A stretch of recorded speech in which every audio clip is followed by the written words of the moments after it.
Ya, ¿qué tal? Buenas noches, chicos. Vamos a continuar este repaso de farmacología, ¿ya? Con la farmacología de los analgésicos, ¿ok? Quiero agradecer a IFMSA de la Universidad Nacional de San Marcos que nos están apoyando en esta ocasión con este repaso en conjunto con el proyecto de Hermano Mayor.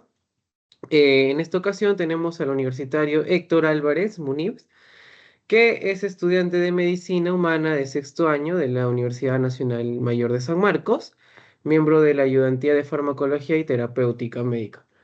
Espero, chicos, aprovechen al máximo este repaso. Cuando tengan sus dudas, levanten la mano o escriban por el chat. Yo sé que Héctor estará dispuesto a responderles. ¿Algo que quieras agregar, Héctor? No, bueno, igual buenas noches con todos chicos. Un gusto poder apoyarlos con esa actividad. Este, es un tema muy bonito. Voy a tratar de resumirlo un poco porque yo sé que es tedioso, sé que es domingo y la hora también. Y bueno, más bien agradezco que, que haya podido ser esta hora, ¿no? Porque en realidad he estado fuera casi todo el día. Pero bueno, a tratar de que por lo menos algunos o las cosas básicas, ¿no? Los conceptos, digamos, principales que queden claros, ¿no? Porque de ahí sí tienen su examen o práctica, no sé exactamente cómo lo manejan, pero este, de algo que les sirva, ¿no? Ok, Héctor. Agradezco nuevamente por este tiempo que nos estás brindando para hacer este repaso. Y bueno, empecemos. Te doy para que puedas compartir. Listo, gracias. A ver, voy a compartir mi pantalla.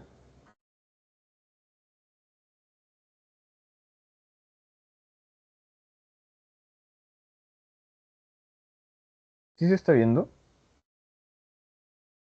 Sí, Héctor.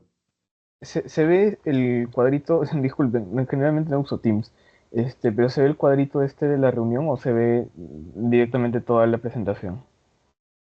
Se ve toda la presentación. No, no sé en Ah, ya, otro cuadrito. genial. Listo, gracias. Ok, bueno, entonces comenzamos. Nuevamente buenas noches chicos. Como ya me presentaron, yo soy Héctor Álvarez Munives, estudiante de San Marcos de sexto año y voy a hablarles acerca de farmacología de la analgesia. Eh, He tratado eh,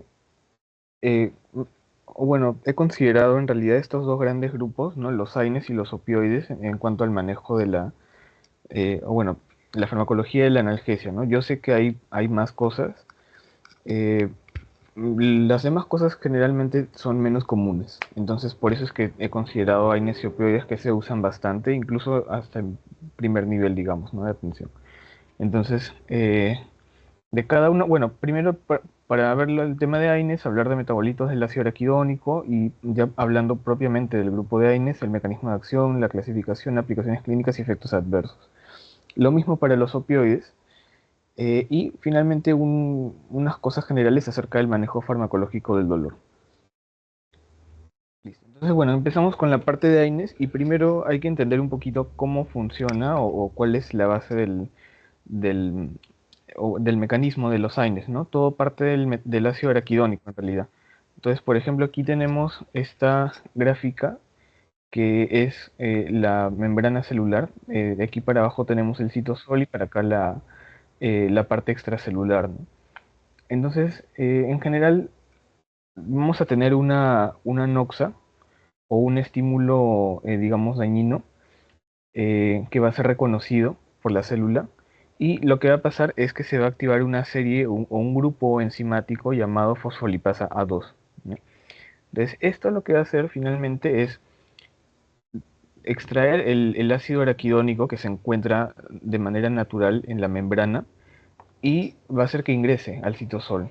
Y ya que el ácido araquidónico se encuentra en el citosol, se van a desencadenar diferentes reacciones o por medio de diferentes vías, ¿no? Son cuatro vías o cuatro grandes rutas que puede seguir el ácido araquidónico, pero aquí lo he puesto en tres para fines prácticos. Aquí tenemos dos de ellas, el citocromo P450 y la vía isoicosanoide, que en realidad es una vía no enzimática. Estas vías no son tan relevantes, digamos, o no han sido tan estudiadas, y los fármacos, en este caso los AINES, no influyen ahí, entonces solamente lo menciono para que tengan conocimiento. La otra ruta es la ciclooxigenasa, ¿no? Voy a activar el puntero. La vía de la ciclooxigenasa, que es un conjunto de enzimas, también llamadas COX, ¿no? Vamos a tener dos variantes, la COX-1 y la COX-2, y la 2 está en rojito y ahora les comento por qué. Entonces, eh, ya. Bueno, y tenemos la otra vía que es la lipoxigenasa. Entonces, en el caso de la vía de ciclooxigenasa, vamos a tener diferentes compuestos o metabolitos intermediarios, como la prostaglandina G2, la prostaglandina H2, y vamos a tener compuestos finales, las prostaglandinas propiamente como la D2 y la E2, la prostaciclina, que, bueno, también conocida como prostaglandina I2, y el tromboxano A2, ¿no? Estas cuatro, o bueno, estos tres en realidad, son los que vamos a ver sus funciones y que nos van a explicar los efectos de los AINES, ¿no? Y bueno, en el caso de la lipoxigenasa, eventualmente lo que vamos a tener es los leucotrienos, ¿no? Que esto en realidad no viene al caso ahorita, y bueno, hay varios tipos, por eso lo he dejado así. Pero lo importante aquí es la vía de ciclooxigenasa. Entonces, ¿qué efectos pueden darnos estos metabolitos de acá, ¿no? Vamos a tener estos tres grandes grupos. En el caso de las prostaglandinas, principalmente la vasodilatación. Ahora, esta vasodilatación es una vasodilatación local. Por eso es que, por ejemplo, cuando tenemos un golpe, ¿no? O algún trauma, eh, la zona se va a inflamar, o sea, se va a poner eritematosa, se va a poner caliente. Eso se produce por una vasodilatación, pero es una vasodilatación local, no es una vasodilatación sistémica. La fiebre está relacionada principalmente a la prostaglandina E2. Y bueno, también generan aumento de la permeabilidad vascular y promueven la infiltración de leucocitos, ¿no? En el caso de la prostaciclina y el tromboxano A2 tienen funciones opuestas. En el caso de la prostaciclina vamos a tener vasodilatación y van a evitar la agregación plaquetaria, mientras que el tromboxano 2, como les digo, es lo contrario. Va a promover la vasoconstricción y más bien va a favorecer la agregación plaquetaria. Entonces, de esta primera parte, dos puntos importantes. Primero, la fosfolipasa A2 es el responsable de que el ácido araquidónico ingrese al citosol. Y en el caso, bueno, el otro punto importante es que el COX-2, y por eso les decía el rojito, el COX-2 es inducible y es el que tiene más importancia en la inflamación.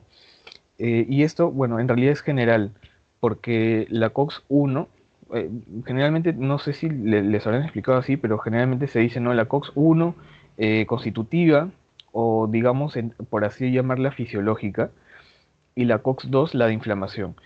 No es tan así en realidad, o sea, la COX-1 también participa en procesos de inflamación y la COX-2 también está presente en la parte fisiológica o normal, pero digamos que cobra más relevancia en la inflamación la COX-2, ¿no? Por eso lo marco aquí de rojito. Ya. Entonces, todos estos derivados de estas vías que les acabo de mencionar van a tener ciertos efectos fisiológicos. En el caso de COX-1, vamos a tener la gastroprotección, ¿no? Todos los derivados de vía de COX-1 se asocian a una disminución de la secreción de ácido clorhídrico, un aumento de la producción de moco y bueno, también vasodilatación, ¿no? Entonces, esto también va a explicar que después les voy a comentar uno de los efectos adversos de los AINES. Ahora, la COX-1 es la única en plaquetas maduras. O sea, recuerden, aquí esta parte de las plaquetas, uno, ya lo voy adelantando, que uno de los AINES que se usa es la aspirina, el ácido acetilsalicílico. Generalmente no se suele usar tanto para el dolor, más se puede usar en algunos casos para la fiebre. Generalmente sí deben saber que se asocia o se emplea en casos de, bueno, para prevenir eventos tromboembólicos, ¿no? En personas que tienen alto riesgo. Entonces, está relacionado con esta parte de acá, ¿no? La COX-1 es la única en plaquetas maduras. Y ahí recuerden, como les decía, que el tiempo de vida media de las plaquetas y esta parte, ¿no? De que la COX-1 es la única. Otro punto es que las plaquetas recuerden que no tienen núcleo. Entonces, a diferencia de otras células, eh, que si bien es cierto pueden ser afectadas por esta inhibición, eh, tienen núcleo, pueden sintetizar nuevas proteínas y pueden desarrollar mecanismos para poder, digamos, o que esta inhibición no no sea tan, ¿cómo lo podría decir? Digamos, tan notoria, ¿no? O sea, como que se puede compensar un poquito, por decirlo en términos simples. En el caso de las plaquetas, no, o sea, esto se inhibe y se acabó, o sea, hasta que la plaqueta ya muera, esto está inhibido.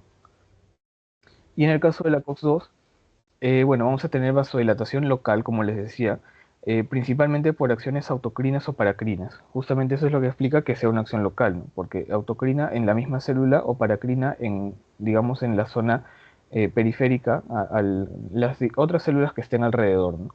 Pero no es que se libere de la circulación sistémica y que haga todo un efecto de vasodilatación, ¿no? Porque eso generaría otras cosas que en realidad no se presentan, solamente es local.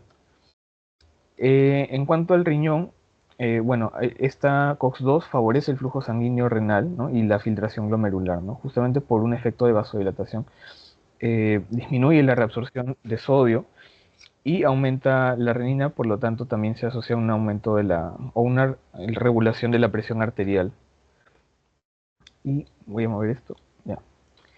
Entonces, y bueno, a nivel de sistema nervioso, eh, aumenta la sensibilidad de los nociceptores y en el caso del sistema nervioso central va a verse, digamos, la señalización del dolor a nivel del sistema nervioso central y, como les decía, la fiebre.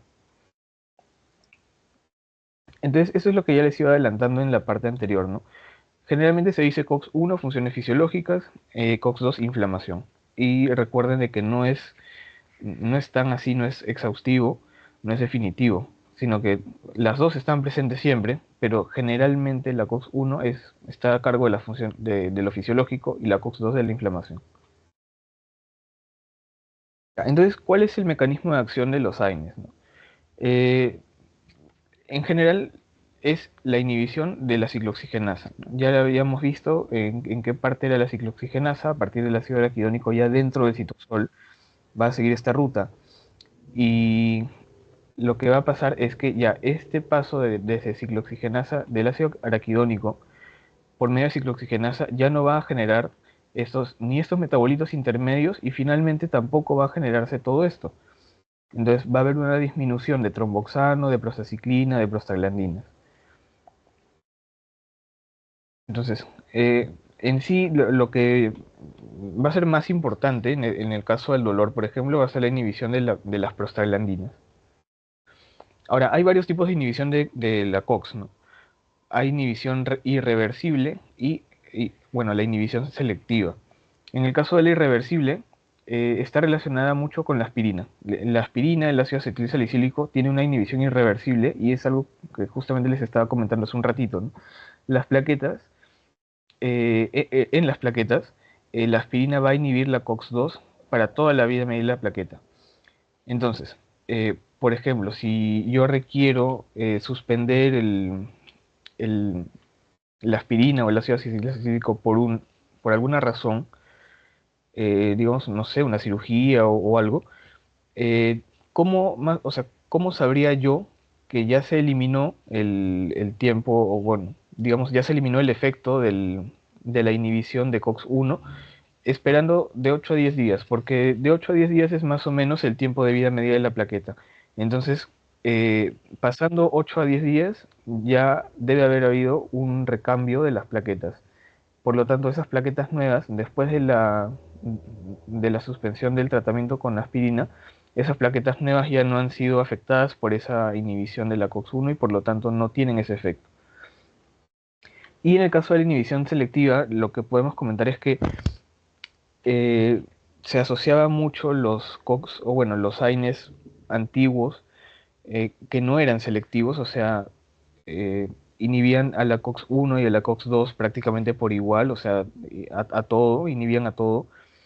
Y les había mencionado que la COX-1 tenía efectos benéficos o efectos protectores a nivel gástrico.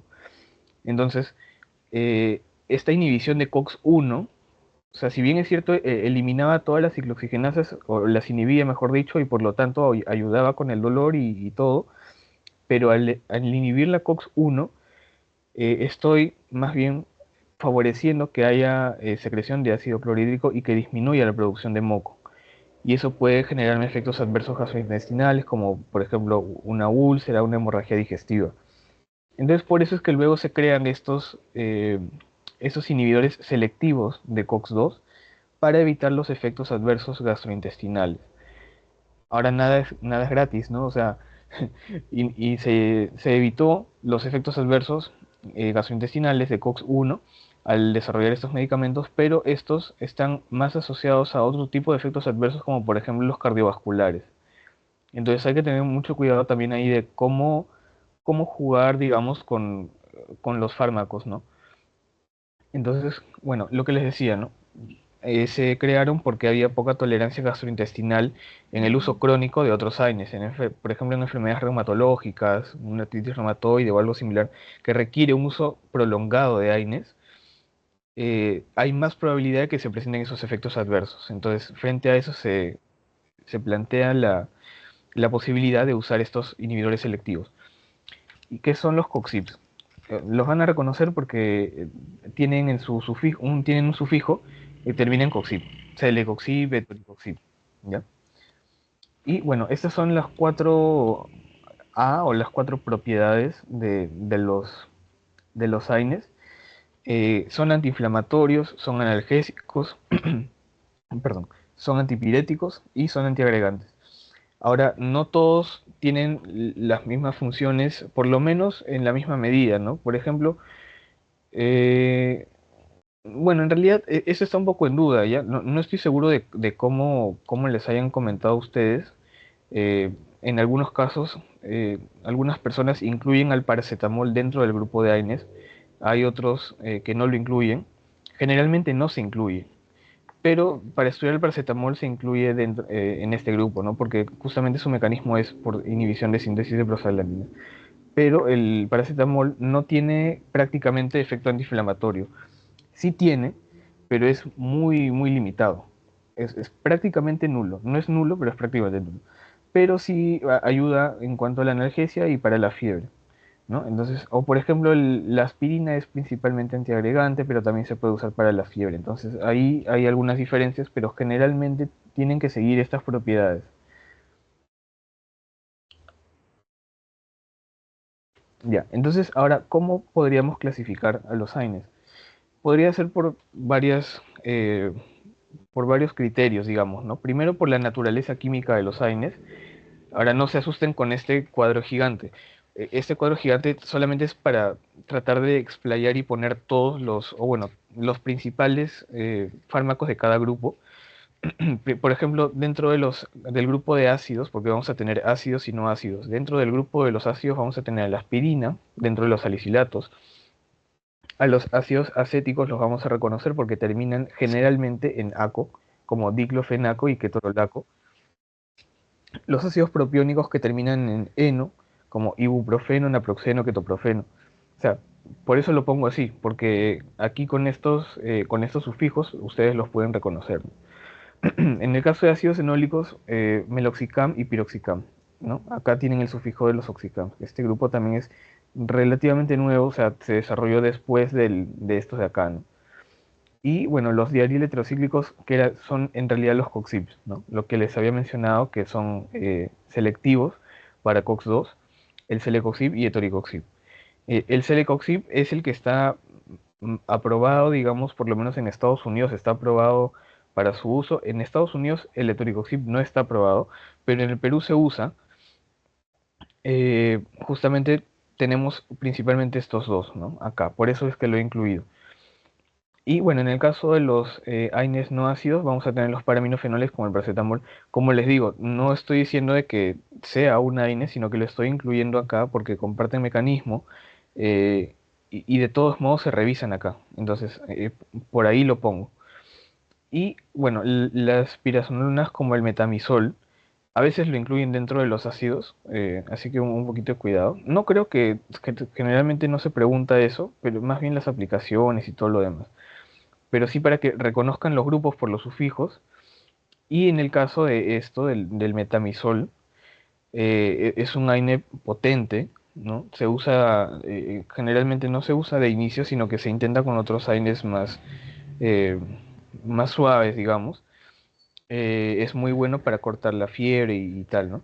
Ahora pongo estas letras en rojo porque hay otro fármaco que es muy parecido, o bueno, tiene un nombre muy parecido, que es el metimazol. Y no se vayan a confundir, por favor, porque a veces por querer decir o por querer indicar metamizol, dicen metimazol. Y el metimazol es un medicamento que se usa para tratar el hipertiroidismo, es un medicamento antitiroideo, que no tiene nada que ver con lo que estamos hablando acá. Así que, por favor, el metamizol, ¿ya? También se le conoce como dipirona, por eso está, lo pongo ahí en paréntesis. Ya. Ahora, otro criterio por el que los podríamos clasificar a los AINES es por el grado de acción antiinflamatoria. Eh, Vamos a tener fármacos que tienen acción antiinflamatoria mínima, moderada y, bueno, acción antiinflamatoria muy potente. El paracetamol, ya como reitero, mucho cuidado con lo que les digan respecto de si lo incluyen en AINES o no, ¿ya? Eso depende. Pero sí es cierto que independientemente de si sea o no, el paracetamol tiene muy poca acción antiinflamatoria. Dentro de la acción antiinflamatoria moderada vamos a tener a los ácidos propiónicos como el ibuprofeno, o sea, todos los que acaban en eno, y los acéticos, ¿no? Los que acaban en aco.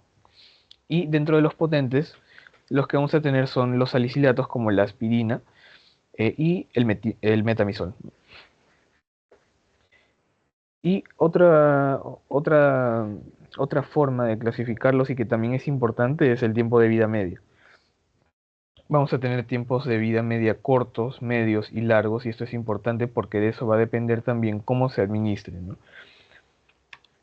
Dentro del tiempo de vida media corto vamos a tener a la aspirina, el paracetamol, el ibuprofeno.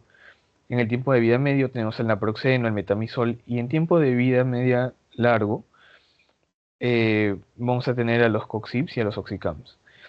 Ahora, esto va a influir en que, por ejemplo, si yo voy a dar paracetamol o voy a dar ibuprofeno, generalmente lo voy a dar, por ejemplo, cada 8 horas, cada 6 horas, incluso a veces cada 4 horas. Depende del caso, ¿no?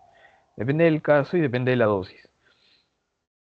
Si yo indico naproxeno, por ejemplo, el naproxeno oral generalmente se da cada 12 horas, ¿no? El de 550 miligramos. O el metamizol, eh, también puede ser, dependiendo del caso, 2 veces al día. Y en el tiempo de vida media largo, los COXIFs y los oxicams generalmente se administran 1 vez al día. ¿Sí? Entonces, aquí también tener cuidado, ¿no? Porque justamente de eso también va a depender de que no lleguen a un rango tóxico. Ya, y ahora, ¿cuáles son las aplicaciones clínicas de los AINES? Esto va más enfocado en analgesia, pero por ahí les he puesto otros para que más o menos tengan una referencia, ¿no? Principalmente, o una aplicación muy, muy extendida de los AINES es el tratamiento antipirético. Y ahí vamos a ver que solamente es un manejo sintomático, ¿no? Y ahí pues, se puede usar paracetamol, ibuprofeno, naproxeno, diclofenaco, que son los más usados.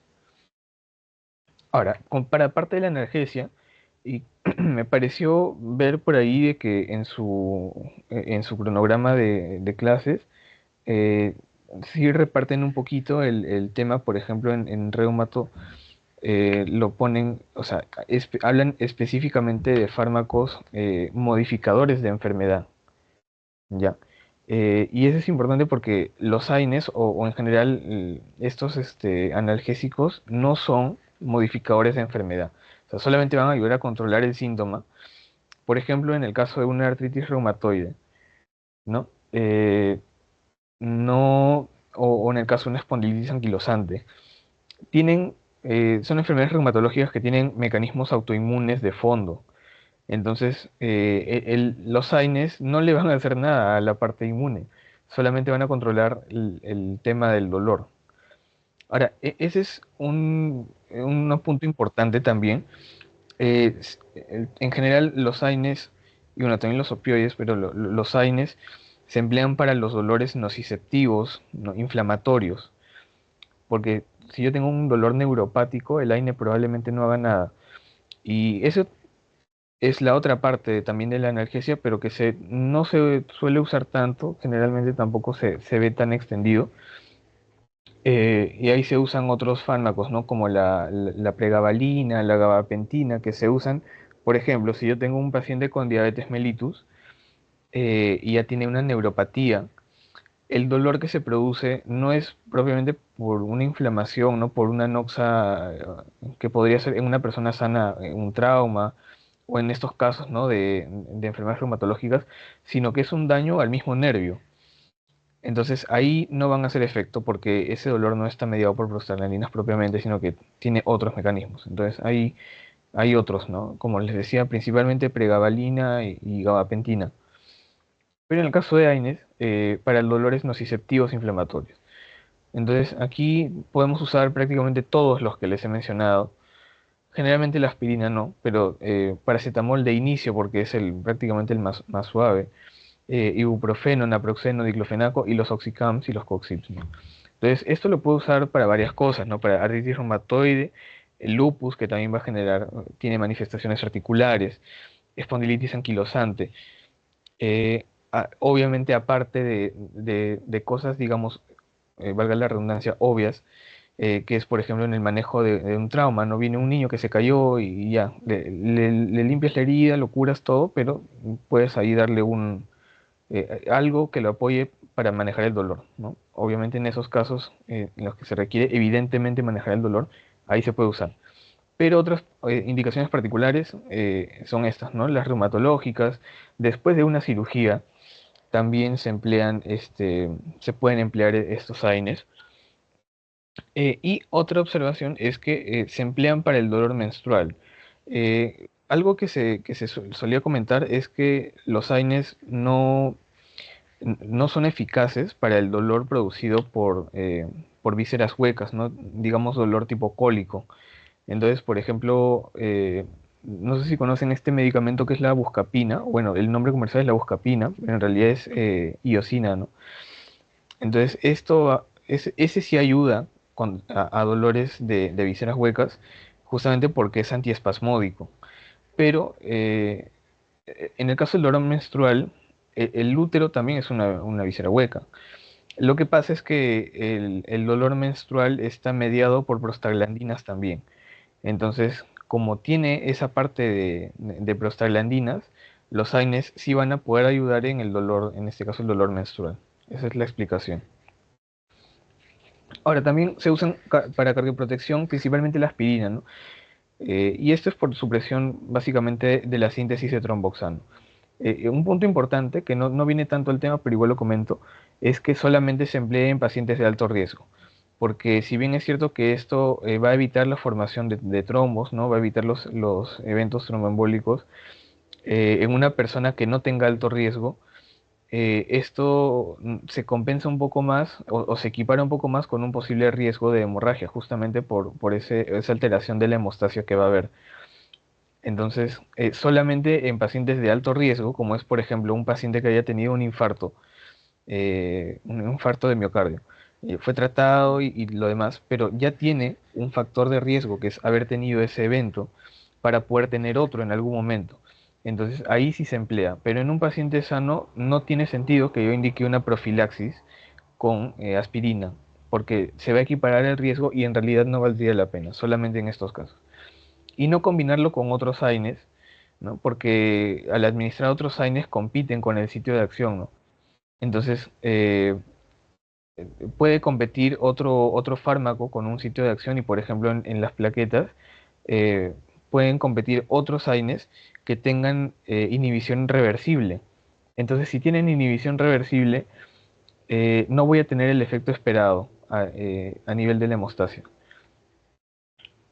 Diferencia de, obviamente, como les había comentado, que acá es inhibición eh, irreversible y eso sí ayuda a que se evite la agregación plaquetaria, ¿no? Y bueno, otro es el tratamiento médico del conducto arterioso persistente, que eso también lo van a ver después en neonatología probablemente. Este, este conducto arterioso persistente es una patología, como les digo, de neonatos, ¿no? Y es una comunicación que hay entre el arco aórtico y el sistema de arteria pulmonar, ¿no? Entonces, si bien es cierto que podría, generalmente se cierra espontáneamente, pero si persiste abierto, se puede usar ibuprofeno o indometacina, ¿no? Más bien las prostaglandinas mantienen abierto el conducto. Es una aplicación ya un poco más específica, pero igual la pongo para que lo conozcan. Ya. Bueno, en cuanto a los efectos adversos, principalmente se presentan efectos adversos gastrointestinales, ¿no? Son los efectos más frecuentes. Y aquí podemos encontrar la dispepsia, las náuseas, la diarrea también. Y bueno, hemorragias, erosiones y úlceras que les había comentado que eran mediados por la inhibición de COX-1. Eh, bueno, ahora, eso también hay pacientes que van a tener mayor riesgo de tener estos efectos adversos, ¿no? Por ejemplo, un paciente que tenga infección con Helicobacter pylori ya tiene el microambiente de la mucosa gástrica alterado, o en el caso de un paciente alcohólico también. Entonces pueden tener más riesgo de presentar estos efectos, ¿no? Y estos efectos gastrointestinales se presentan en menor medida en los inhibidores selectivos de COX-2, ¿no? Justamente por eso es que se creaban estos medicamentos. Ahora, a nivel del hígado, vamos a tener, bueno, hepatotoxicidad, principalmente por el paracetamol. Cuando se exceden las dosis de paracetamol, aumenta la concentración de un metabolito, que es el NAPQI. O sea, siempre que nosotros tomamos paracetamol, se produce este metabolito, el NAPQI, pero se produce en muy baja cantidad. Entonces no hay problema, no pasa nada. Pero si hay una sobredosis, todo el sistema enzimático responsable se satura y aumentan estos niveles de NAPQI y eso explica digamos, todo el efecto tóxico del paracetamol. Y un punto importante es que en el caso de aspirina, usar aspirina en niños tiene algunas aplicaciones, pero si se usa, se ha descrito este síndrome que es raro, pero lo incluyo porque a veces se les ocurre preguntar, no sé por qué, que es el síndrome de Reye, que es una encefalopatía acompañada de disfunción hepática justamente por el uso de aspirina. Solamente ocurre en niños, ¿no? A nivel cardiovascular, básicamente está relacionado con que no se inhiba la formación de tromboxano A2, ¿no? Entonces, esto que me va a dar mayor riesgo de infarto o de ictus, ¿no? Justamente mayor riesgo de eventos tromboembólicos, principalmente con los inhibidores selectivos de COX-2, como les había mencionado. Otro es las reacciones de hipersensibilidad. Esto es más general, ¿no? Rinitis urticaria, asma bronquial, en pacientes que estén, bueno, en pacientes atópicos en todo caso, ¿no? Hipotensión, shock anafilaxia, que esto puede ocurrir en varios medicamentos, pero es más raro, de todos modos está descrito. Bueno, a nivel renal, se menciona que generan una hipertensión arterial, ¿no? Esto es ya por varios mecanismos. Generalmente esto se presenta en inhibidores selectivos, ¿no? Pues varios mecanismos. Ya les había dicho de que estos metabolitos aumentan o están relacionados con una vasodilatación local que también influye en el flujo sanguíneo renal y la tasa de filtrado. Ahora, en quienes es más probable que yo tenga efectos adversos renales es principalmente pacientes deshidratados, o sea, pacientes hipovolémicos, pacientes con insuficiencia cardíaca congestiva, cirrosis hepática y la misma enfermedad renal crónica. Ven que aquí hay pobre manejo de volumen, ¿no? en el organismo, entonces obviamente eso me va a favorecer que pueda presentar un efecto adverso renal. Y también se ha descrito una nefropatía por analgésicos, que es rara, pero de todos modos está descrita. Ya. Entonces ahora vamos a pasar a la parte de opioides. Y primero, para entender la parte de los opioides, vamos a hacer un recuerdo muy general de las vías del dolor. Vamos a tener vías ascendentes y vías descendentes, ¿no? Vías ascendentes que son sensitivas, que van a llevar el impulso doloroso hacia la corteza finalmente, y vías descendentes que más bien vienen desde la corteza y llegan a las neuronas inferiores que son moduladoras, ¿no? Esta vía descendente es moduladora. Entonces, en el caso de las vías ascendentes, vamos a tener estos tres niveles críticos, que es la médula espinal, el mesencéfalo y el cerebro, ¿no? Entonces, yo voy a tener aquí un estímulo doloroso, ¿ya? Que va a activar a los nociceptores que se encuentran en la piel, ¿no? Las terminaciones nerviosas libres que tenemos que transmiten el impulso doloroso. Entonces, esto eh, va a generar una transmisión justamente de este impulso doloroso que está mediada por estos compuestos, ¿no? La sustancia P, las prostaglandinas, acetilcolina incluso. Entonces, vamos a tener esta primera neurona, bueno, esta neurona más distal, ¿no?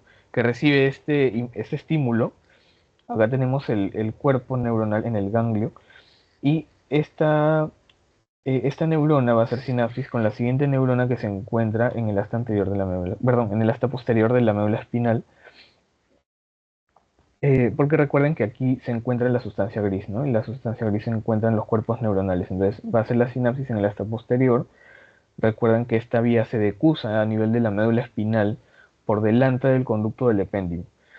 Entonces se va a decusar, va a ir al lado contralateral y va a ir ascendiendo, va a llegar al mesencéfalo y finalmente va a llegar al cerebro, o bueno, al encéfalo, específicamente va a llegar al tálamo.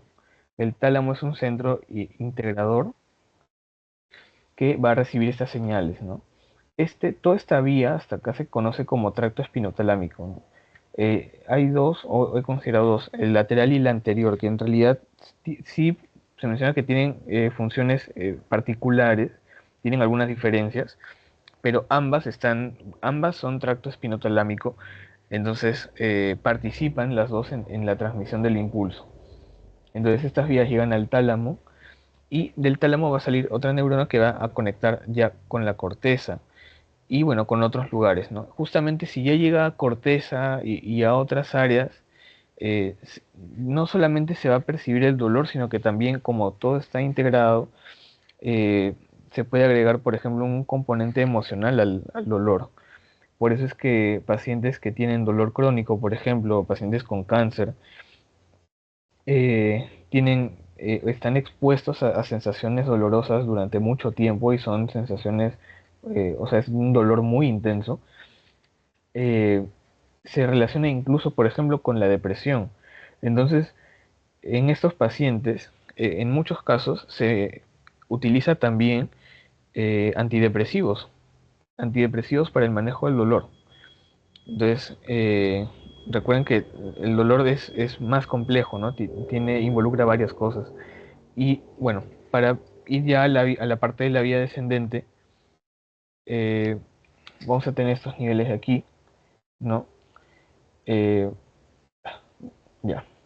Bueno, a nivel del encéfalo, bueno, la corteza cerebral y estas otras áreas, ¿no? El hipocampo, el hipotálamo, la amígdala, el girocíngulo y la ínsula.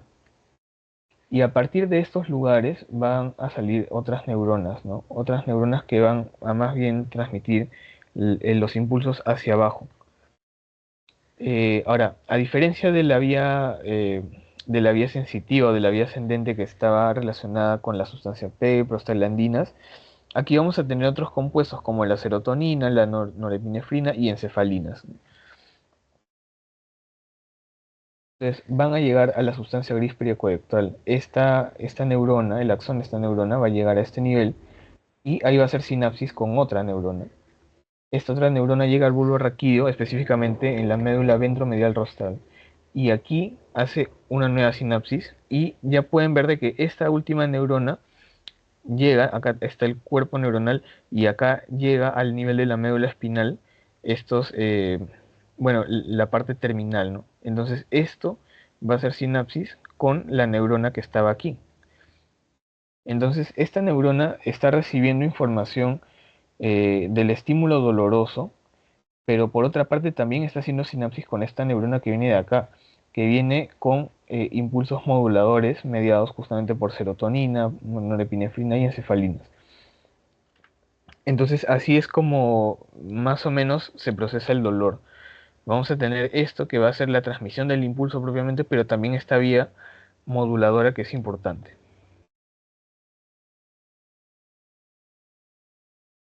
Ya, ahora, hablando específicamente de los opioides, ¿cuál es el mecanismo de acción?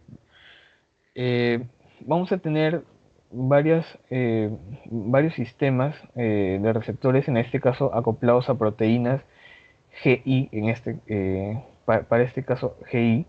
Recuerden que hay GI, GS, etcétera. En el caso de GI, bueno, lo que va a pasar es que el fármaco va a tener diferentes receptores, ¿no? Los que los conocemos como receptores opioides. Eh, Tenemos diferentes tipos, mu, kappa, delta, principalmente van a hacer efecto a nivel de los receptores mu. Entonces, llega el fármaco, esta bolita roja es el fármaco, el opioide, va a llegar ese receptor acoplado a proteína GI y lo que va a pasar es que se van a inhibir los efectos mediados por aniciclasa. Entonces, si yo tuviera una GS, por ejemplo, más bien se promueven los efectos mediados por esta, pero como es una GI, se van a inhibir. Entonces, generalmente lo que ocurre es, a partir del AMP cíclico, el pKa, se abren los canales de calcio y sale el potasio, ¿no? Eso es lo que ocurre normalmente, pero vamos a ver qué pasa si yo lo inhibo. O sea, yo tengo aquí esta sinapsis, entonces por aquí va a llegar la vía, perdón, el impulso doloroso. Y aquí recuerden que los neurotransmisores, en este caso glutamato, glicina, sustancia P, que están relacionados con la transmisión dolorosa, se encuentran en estas vesículas que requieren de un influjo de calcio para que se pueda liberar el contenido de estas vesículas al espacio sináptico y que estos neurotransmisores puedan conectar con los receptores que tienen en la neurona postsináptica y continuar con el impulso. Eh, pero vamos a tener la presencia de estos receptores opioides tanto a nivel de la neurona presináptica como de la neurona postsináptica. Estos fármacos se van a unir a estos receptores y ¿qué es lo que va a pasar, no? Por ejemplo, en la neurona postsináptica, si se va a unir el, o sea, el fármaco con el receptor, se promueve la salida de potasio, por ejemplo. Entonces, qué pasa si yo elimino cargas positivas de la célula, en este caso de la neurona? Si yo elimino cargas positivas, lo que va a pasar es que la neurona se va a hacer más negativa, por lo tanto va a estar hiperpolarizada.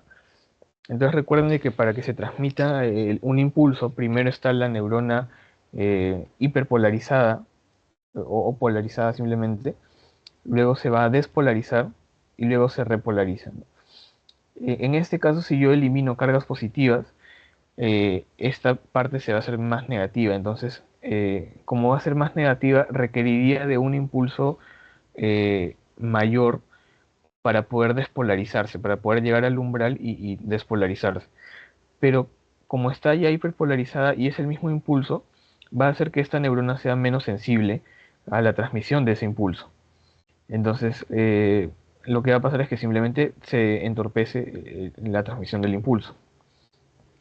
Y en el caso de la neurona presináptica, eh, este, la unión del fármaco al receptor va a evitar de que el calcio entre y que por lo tanto promueva o facilite la liberación del contenido de las vesículas que son los neurotransmisores.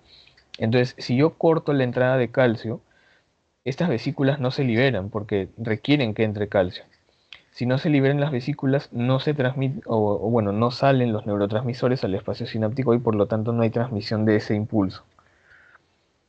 Entonces, ya en las vías que habíamos comentado hace un momento, vamos a tener que, en general lo que va a ocurrir es que se va a entorpecer o se va a cortar, digamos, la transmisión del impulso doloroso.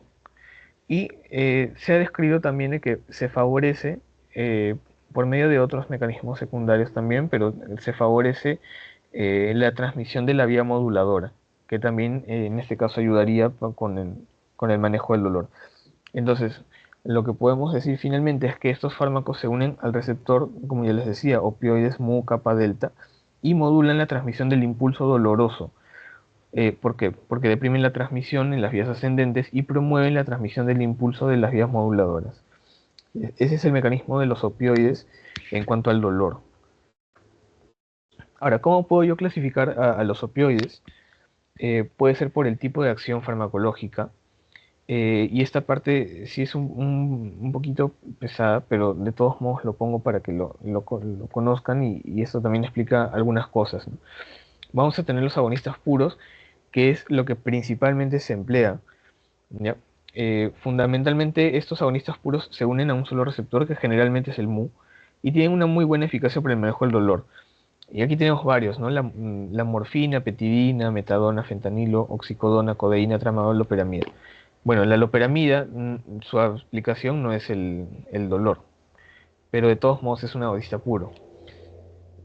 Entonces, estos van a tener también, después lo vamos a comentar, diferentes grados, digamos, de cuáles son más fuertes, cuáles son más débiles, ¿no? Pero en general, estos de acá son agonistas puros. De ahí vamos a tener agonistas y antagonistas mixtos, que básicamente su efecto es que son agonistas de un receptor, por ejemplo el kappa, y son agonistas parciales o antagonistas en otro, como el mu. Y aquí tenemos eso, ¿no? Bendazosina, butorfanol, nalorfina, que no se suelen usar y solamente lo comento para conocimiento. Ahora, los agonistas parciales tienen afinidad por un receptor, algo así como los puros, que es el receptor generalmente el mu, pero tienen menor efecto en relación con los agonistas puros, tienen un efecto parcial. Y dentro de este grupo vamos a tener la buprenorfina.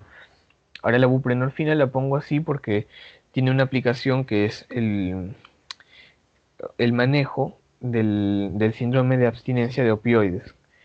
¿Por qué? Porque esta buprenorfina es una agonista parcial, o sea, si una persona ya se ha vuelto, digamos, dependiente de opioides y ya, en un caso, una drogadicción, por ejemplo, se busca ya eliminar el consumo de este fármaco, por ejemplo, de morfina, digamos, o de fentanilo. Entonces lo que se hace es administrar buprenorfina, generalmente se combina también con naloxona, que es un antagonista, y lo que hace es básicamente tratar de modular la respuesta a la retirada del fármaco. Si yo estaba, por ejemplo, con fentanilo o con oxicodona y lo quiero retirar porque es un caso de, eh, digamos, de dependencia, de adicción, yo puedo usar esto porque esto va a hacer de que, justamente como tiene un efecto parcial, no se sienta tanto la retirada, ¿no? O sea, va a mantener cierto efecto, entonces la persona no va a tener todos esos síntomas y toda esa clínica de la abstinencia, sino que se va a tratar de regular y de esa forma se maneja eh, esa parte. Y en el caso de los antagonistas puros, son aquellos que tienen afinidad por los receptores, pero sin eficacia, ¿no? Recuerden que antagonista no es que hace lo contrario, sino antagonista es el que o sea, se une al receptor y lo bloquea, o sea, como que no hace nada. Entonces impide que otro sustrato se pueda unir y que sí tenga acción. Y esto revierte la acción de los agonistas, ¿no? Principalmente en naloxona y naltrexona. Y naloxona lo pongo en negrita también porque se usa para los casos de sobredosis, ¿no? Pero es en un cuadro agudo. Y bueno, generalmente, o yo he escuchado que se dice que el naloxona no está presente no hay naloxona en el Perú. Yo por ahí me pareció ver que sí, pero creo que de forma particular. No estoy muy seguro. Pero por lo menos así nomás no, generalmente no hay y no se suele usar, pero teóricamente es el antagonista que se usa como antídoto. Entonces cuando les preguntan sobre antídotos, en el caso de opioides es la naloxona. Ahora, también podemos clasificar a los opioides por la potencia y principalmente vamos a tener dos grupos grandes aquí. Los opioides débiles, que son por ejemplo la codeína, el tramadol, la hidrocodona o el bromoxifeno. Eh, que, bueno, por ejemplo, la codeína se suele usar para la tos, para casos de tos intensos. Eh, el tramadol se suele usar para el dolor, pero no es tan fuerte, digamos, como la morfina, como la oxicodona. Y bueno, también estos, ¿no? Que son menos usados, hidrocodona, propoxifeno. Y en el caso de los opioides fuertes, tenemos a la morfina, oxicodona, fentanilo, petidina, hidromorfona. Estos sí los van a ver también, por ejemplo, la petidina es muy usada para procedimientos, fentanilo también para la parte de la anestesia, por ejemplo. Oxicodona casi no he visto en realidad. Y bueno, morfina también para el manejo del dolor ya severo. Entonces, ¿cuál es el efecto farmacológico de estos medicamentos y cuáles son sus efectos adversos? Eh, Dentro de la parte propiamente, o sea, sus propios efectos farmacológicos en sí, en primer lugar la analgesia, obviamente. Pueden causar sedación justamente porque interfieren con todas estas vías que ya le habíamos comentado, eh, euforia y sensación de bienestar. Ahora, pueden pensar, ¿no? Pero la euforia es digamos, una acción mediada por estimulación, o sea, es estimulante, pero habíamos dicho de que los opioides actuaban con un receptor de tipo acoplado a proteína GI inhibitoria. Entonces, ¿cómo se explica? En parte es porque el mecanismo mediado por GI es el mecanismo general, ¿no? Pero en realidad también pueden tener receptores acoplados a proteína GS que podrían explicar por ahí la parte de la euforia. Y bueno, como generan esto, euforia, sensación de bienestar, es uno de los motivos por los cuales hay gente que termina lamentablemente siendo adicta, ¿no? Y ese es un problema muy grave, por ejemplo, en Estados Unidos. Bueno, a nivel gastrointestinal, van a generar náuseas y vómitos. Principalmente porque a nivel del sistema nervioso central activan un área que se llama el área postrema, que está relacionada con los vómitos justamente. Eh, por eso es que esto es particularmente notorio cuando se infunde muy rápido el fármaco. Por ejemplo, si ustedes ven, pueden ver pacientes que se les administra tramadol y el tramadol, en el caso del tratamiento intravenoso, tiene que pasar lento. Si pasa muy rápido, genera vómitos, o sea, y el paciente se va a traumar y no. Entonces, se pasa lento y a veces puede acompañarse de un fármaco, ¿no? Por ejemplo, dimidrinato, que puede ayudar ahí con las náuseas. De esa manera se evita. Bueno, también reducen la motilidad y el vaciamiento gástrico. Entonces, esta reducción de la motilidad es, es particular o es más llamativo de la loperamida, por ejemplo. La loperamida, que les había comentado, no se usa para el dolor en sí, pero se usa, por ejemplo, para la diarrea. Cuando hay un tránsito intestinal muy rápido, la loperamida actúa sobre los receptores opioides a nivel de intestinal que están en los plexos, eh, y esto hace que se retrase el tránsito intestinal y por lo tanto se controle la diarrea, ¿no?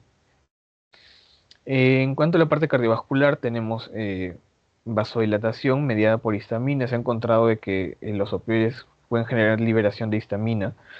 En cerebro, pues esta vasodilatación puede causar elevación de presión intracraneana, así que también tendríamos que tener cuidado en pacientes en los que sí nos preocupe o debamos cuidar mucho de que no aumente la presión intracraneana. Y se describe también bradicardia vagal como efecto. Y a nivel respiratorio tenemos depresión respiratoria, que no es igual en todos los fármacos, ¿no? O sea, por ejemplo, un tramadol eh, o incluso una codeína, ¿no? Pero principalmente un tramadol, que es el analgésico, no me va a deprimir tanto, ¿no? Porque les había comentado que es débil.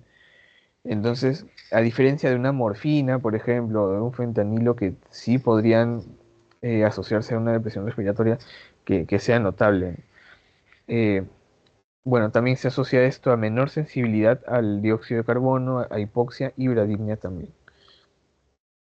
Es que hay otros secundarios que los he puesto de todos modos por si acaso, ¿no? Retención urinaria, efecto antidiurético, reducción del tono uterino y liberación de histamina, que era lo de acá. Ya, ¿y cuáles son los usos clínicos que tendrían los opioides? Principalmente son estos. Aquí he resaltado cuál es directamente la aplicación. Dolor moderado e intenso. Tramadol, les había comentado que tramadol es uno débil, podría ser para dolores moderados. En el caso de dolor intenso puede ser morfina, oxicodona o fentanil. Otro es en procedimiento, ¿no?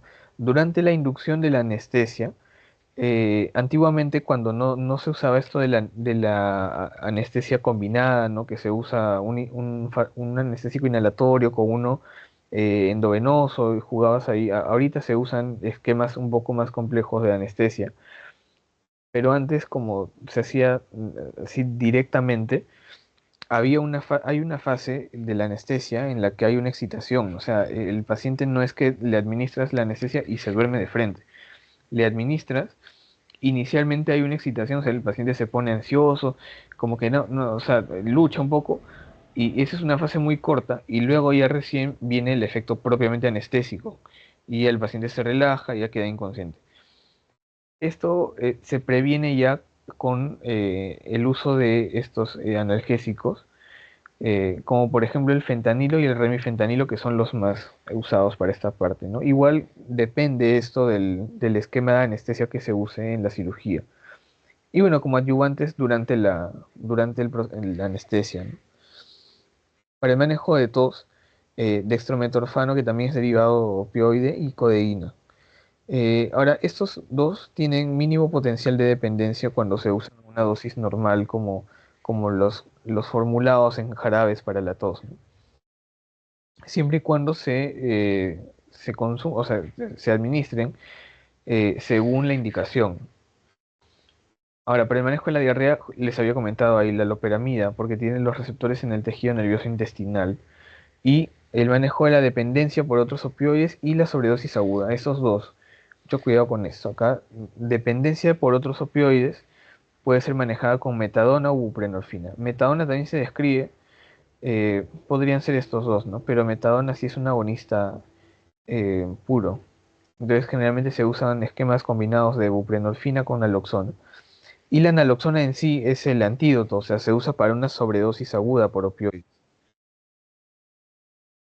Y en cuanto a los efectos adversos, principalmente náuseas y vómitos, depresión respiratoria, sedación y euforia, que también es notable, miosis, y esta miosis porque estos fármacos desinhiben al núcleo de Edinger-Westphal, entonces provocan que la pupila bueno, pues se produzca una miosis, ¿no?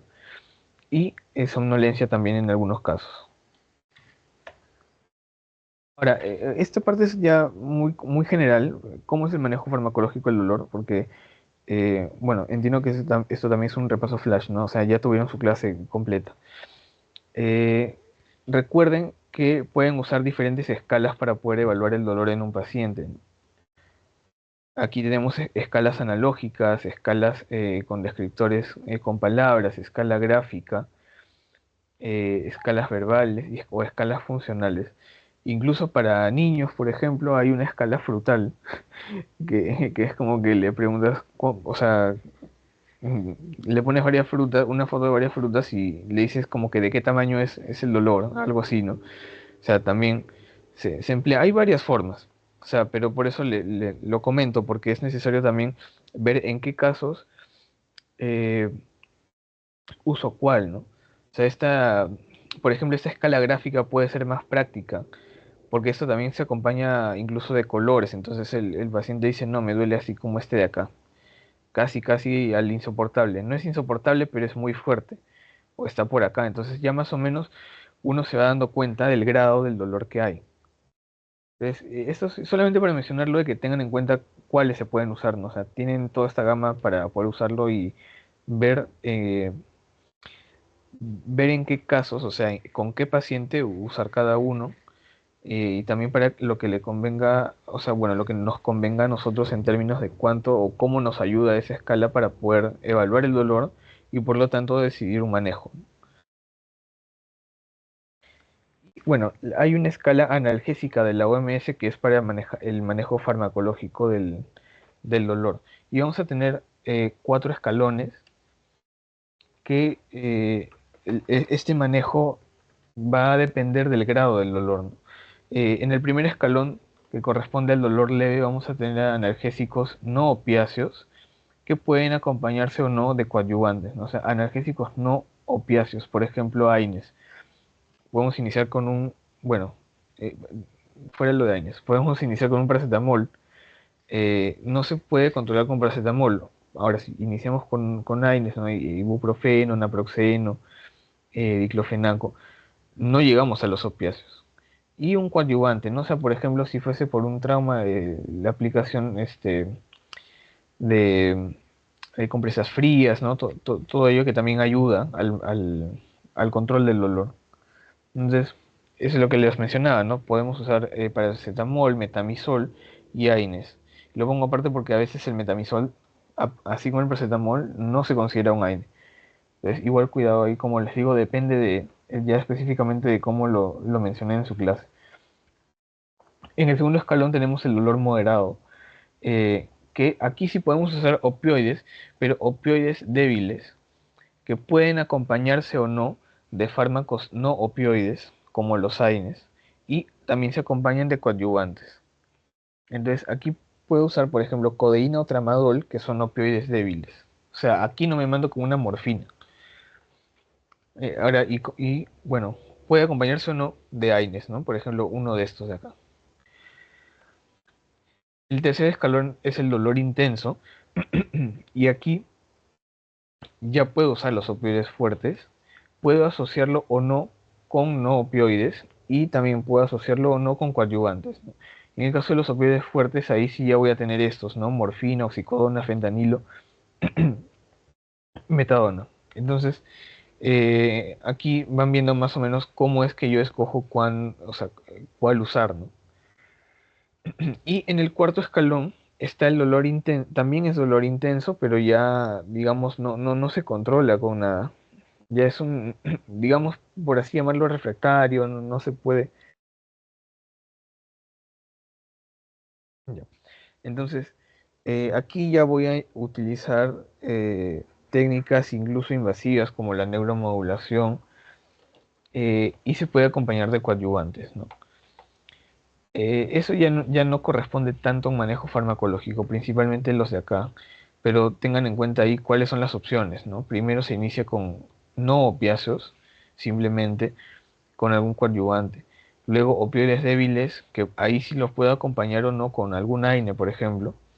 Y en este caso, en el dolor intenso, opioides fuertes más algún AINE o algún otro fármaco no opioide. O sea, y esos son la parte general, digamos, de cómo se maneja esto, ¿no? Esas son las referencias si quieren revisar alguna fuente. Principalmente son libros, lean sus libros.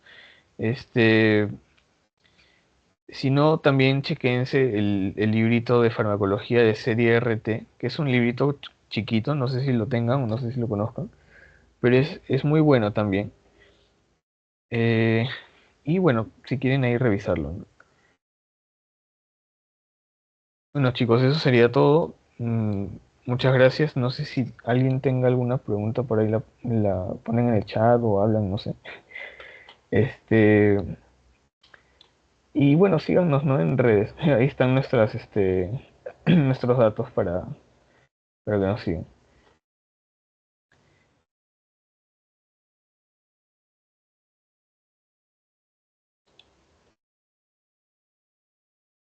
Bueno, chicos, entonces con eso habría terminado. Muchas gracias por su atención. Igual, si tienen alguna pregunta, o en todo caso, si no, también pueden hacerla llegar bueno, Harold tiene nuestros números, ¿no? Entonces también los podemos ayudar por ahí. No hay ningún problema. Muchas gracias, chicos. Chicos, no se vayan todavía. Hay un post-it, me han dicho. Un momento, por favor, ahorita se los envío.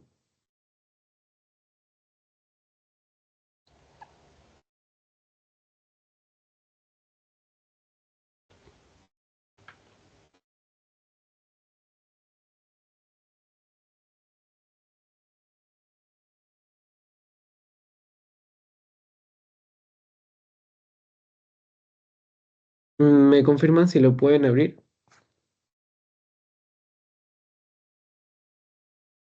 Y también te agradezco mucho, Héctor, por tu tiempo. Ha sido una clase muy bonita.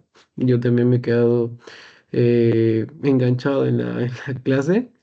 Y nada, agradecerte por el tiempo, por haber dado esta clase. Y yo sé que los chicos que han asistido hoy día a lo que es el repaso les ha servido mucho y en el examen lo van a demostrar. Por favor, chicos, vayan entrando. Entren, por favor. Vayan llenándolo.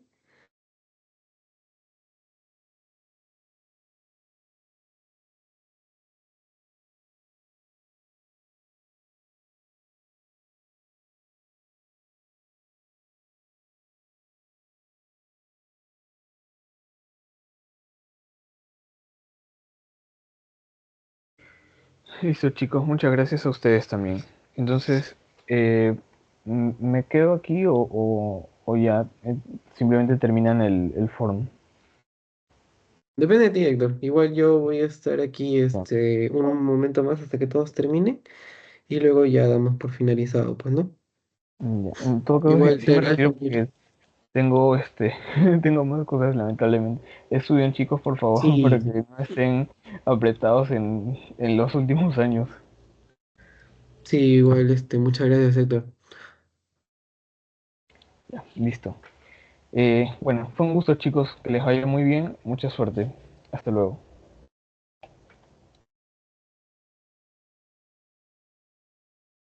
Ya, chicos, unos 5 minutos para terminar el Google Forms. Y bueno, estaríamos dando por finalizado lo que ha sido este repaso de farmacología, que ha sido en conjunto de lo que es los alumnos de la ayudantía de San Marcos con el proyecto Hermano Mayor. No se olviden, por favor, de seguirnos en nuestras redes sociales de Instagram, en el grupo de WhatsApp estar pendientes, porque no es el primer repaso que se va a hacer, van a llegar muchos más. Igual, chicos, cualquier duda, cualquier pregunta por el chat o levanten la mano. Y en todo caso, les agradezco por haber asistido el día de hoy. Vayan llenando su Google Forms y se van retirando, por favor.